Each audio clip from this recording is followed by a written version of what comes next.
Taman Segitiga Emas Kayu Agung, tujuan favorit warga Oki saat liburan. Libur panjang awal tahun 2026 dimanfaatkan masyarakat untuk berwisata dan Taman Segitiga Emas Kayu Agung di Kabupaten Ogan Komering Ilir menjadi salah satu tujuan favorit karena dinilai murah, nyaman, dan ramah keluarga.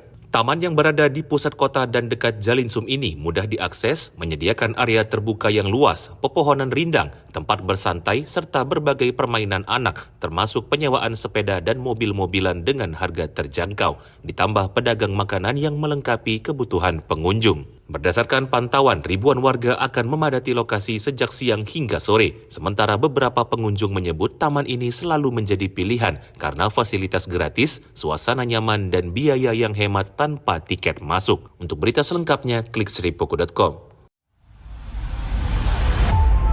Saksikan Saksi Kata hanya di YouTube Sri Poku TV.